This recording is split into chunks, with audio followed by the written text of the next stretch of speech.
Timeline, 5000 ans d'histoire, Richard Fremder. Donc là, je vais faire comme à la fac, je vais reprendre pour bien recontextualiser. Au début du 15e, je vous le rappelle, l'Europe est dans une situation singulière. La production de manuscrits ne cesse de croître, les universités, les administrations, les milieux ecclésiastiques, les élites urbaines, tout le monde utilise de plus en plus de livres. Les réseaux de copistes, d'enlumineurs, de libraires se sont développés comme jamais dans les grandes villes. Malgré tout, malgré cette expansion, la production reste fondamentalement limitée par un obstacle technique. Chaque exemplaire doit évidemment être copié à la main. Le système manuscrit atteint donc une forme vraiment de saturation. On arrive au bout, la demande augmente plus vite que la capacité de production, c'est pas forcément bon. Copier un manuscrit, encore une fois, ça existe des jours, des semaines de travail, les coûts restent très élevés, les erreurs se multiplient au fil des reproductions, donc dans ces conditions, le livre demeure relativement rare et sa diffusion reste lente et inégale. Donc c'est pas parce que je vous ai dit que ça se multipliait qu'il y en a partout. Ça se multiplie par rapport à ce qu'il y avait avant. Mais enfin, multiplier, faire un multiple de 1, c'est pas de 2, on va dire, c'est pas non plus extraordinaire. C'est pas du jour au lendemain que ça va être l'explosion. Tous les foyers n'ont pas un livre chez eux, bien sûr.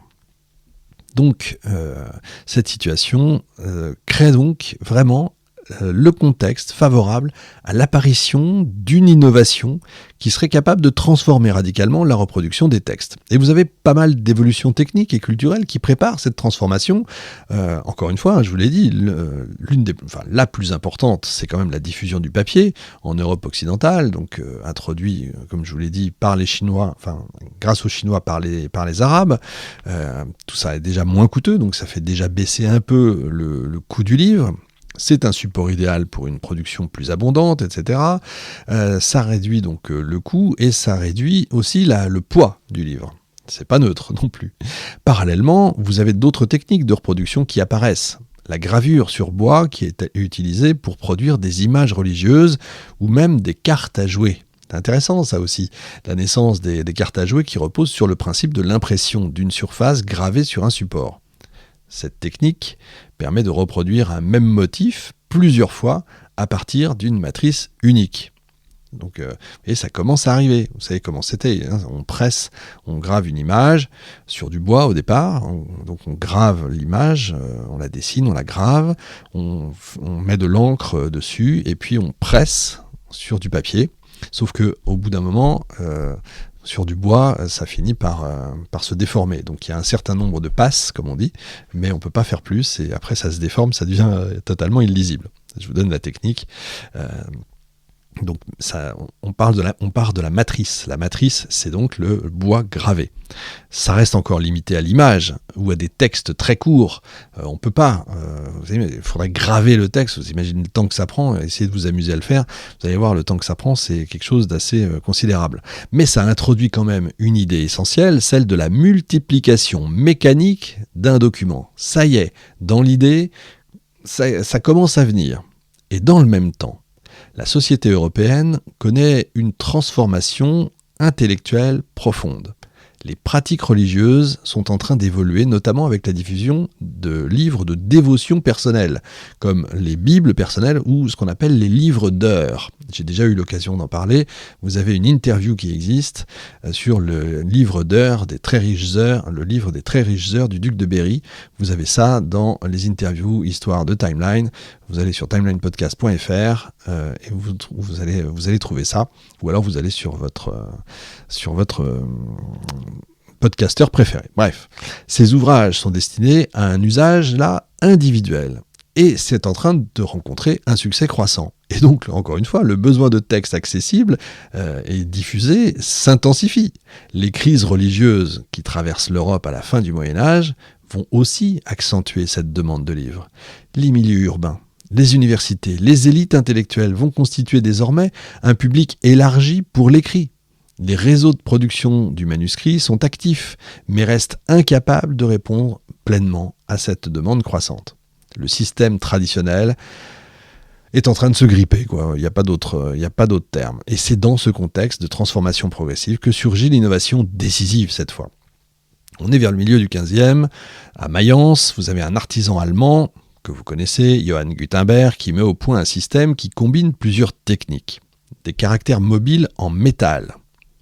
Ça, c'est un procédé de fonte qui permet, si vous voulez, de reproduire ces caractères en série, une encre qui serait adaptée à l'impression et une presse capable d'exercer une pression régulière sur le papier. L'ensemble forme un dispositif entièrement nouveau, l'imprimerie typographique. Je m'explique. Je ne sais pas si c'est clair. En gros, plutôt que de graver des lettres et de façon immuable dans un morceau de bois, dans une pièce de bois, là, on va graver des lettres, d'accord, en métal, pour éviter qu'elles se déforment. Et donc, ces lettres, on va avoir la possibilité de jouer avec. Vous avez ça, vous savez, dans les petits modèles qui s'allument, vous savez, je ne sais plus comment on appelle ça, mais vous mettez des lettres, vous avez plusieurs étages et vous glissez des lettres transparentes là dessus. C'est exactement le même principe. En fait, on prend une pièce de bois d'ailleurs, et puis il y a des rangs et vous glissez les lettres les unes après les autres pour former des mots. Attention, vous les glissez à l'envers. Évidemment, parce que si vous les glissez à l'endroit, votre papier, ça va être écrit à l'envers. Vous avez bien compris. Ça, c'est il faut l'avoir fait une fois pour comprendre et se planter. Ça m'est arrivé. C'est pour ça que je vous le dis. Donc, il faut aussi avoir pensé aussi dans cet ordre-là. Donc en gros, Gutenberg qui avait travaillé beaucoup dans les milieux des bijoux, etc. Donc dans la délicatesse en fait des objets, la précision, etc. Donc a eu cette idée-là du caractère mobile. Et ça, c'est extrêmement important, l'imprimerie typographique. Et donc grâce à ça, on ancre ensuite les caractères. On passe l'encre dessus, vous mettez le papier, la presse descend, vous appuyez, vous pressez, donc vous remontez, et voilà. Et vous avez votre document, et puis vous changez les caractères, vous en mettez d'autres, etc. Et vous avez un autre document. L'importance de cette invention tient au fait qu'elle ne se limite pas juste à une amélioration technique, parce que pour la première fois dans l'histoire, il devient possible de reproduire des centaines d'exemplaires identiques d'un même texte avec une relative rapidité. Parce que, comme je vous disais, le bois, quand vous graviez sur du bois au bout d'un certain nombre de passes, ça finit par s'écraser. Les lettres en métal, il faut y aller avant que ça s'écrase. D'accord ? Donc le livre cesse d'être un objet unique, reproduit artisanalement, il devient un produit reproductible en série. Je vais insister sur une chose. On n'est pas du tout, et ça c'est vachement important pour la suite, on n'est pas du tout sur des caractères typographiques comme on a l'habitude avec nos ordinateurs. C'est pas du tout des lettres comme ça. En fait, l'imprimerie typographique gutenbergienne, c'est la reproduction des lettres manuscrites. D'accord ? Donc que ce soit du gothique ou que ce soit autre chose, le livre qui va être imprimé par l'imprimerie de Gutenberg ressemble quasi trait pour trait à un livre fait à la main. D'accord ? C'est important pour la suite. Okay ? La révolution gutenbergienne donc marque pas seulement la naissance de l'imprimerie, elle représente l'aboutissement d'un processus de plusieurs millénaires au cours duquel l'humanité a progressivement appris à fixer, organiser et transmettre l'écrit. Je ne vais pas m'appesantir sur Gutenberg, on en parlera dans l'émission 2. Là, on est pour bien comprendre la naissance de ce qui est en train d'arriver, on est réellement dans l'équivalent de la Silicon Valley. On est très exactement dans l'équivalent des startups, etc. C'est très exactement ce qui est en train d'arriver à ce moment-là. Beaucoup vont se mettre à faire de l'imprimerie. C'est assez dingue. C'est l'aboutissement, encore une fois, de ce long processus où on apprend à fixer, à organiser, à transmettre l'écrit et tout ça a changé. Bref, il n'invente pas le livre, Gutenberg, attention, il invente la possibilité, lui, de le multiplier indéfiniment. Et c'est cette capacité nouvelle qui va justement transformer en profondeur la circulation des idées, la diffusion du savoir et à terme, l'organisation même des sociétés européennes qui va permettre là une explosion. Alors on date de Gutenberg, mais le plus important c'est ce qui va suivre, vous verrez, dans l'émission 2.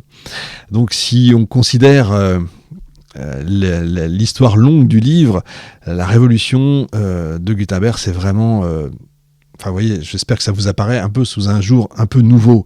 C'est pas une rupture. Encore une fois, il s'est pas levé le matin en disant ah ça y est, tiens, j'ai une idée, je vais. Non, c'est pas du tout comme ça que ça s'est passé. Ça a pas surgi comme ça soudainement, mais c'est encore une fois l'aboutissement. J'espère que je vous l'ai bien fait comprendre d'un long processus, commencé plusieurs millénaires plus tôt évidemment avec la naissance de l'écriture, avant que l'imprimerie ne transforme vraiment la diffusion des textes. L'humanité a quand même parcouru pas mal de chemin. Pour en arriver là. Voilà. Et c'est comme ça que se trouve résolue la question posée au début de l'émission. Comment l'humanité est-elle passée de la parole fragile au livre, capable de transformer durablement les sociétés ? Voilà, la réponse tient dans cette longue succession d'innovations, de transformations matérielles, de mutations sociales, qui ont progressivement fait du livre l'un des instruments majeurs de la civilisation occidentale.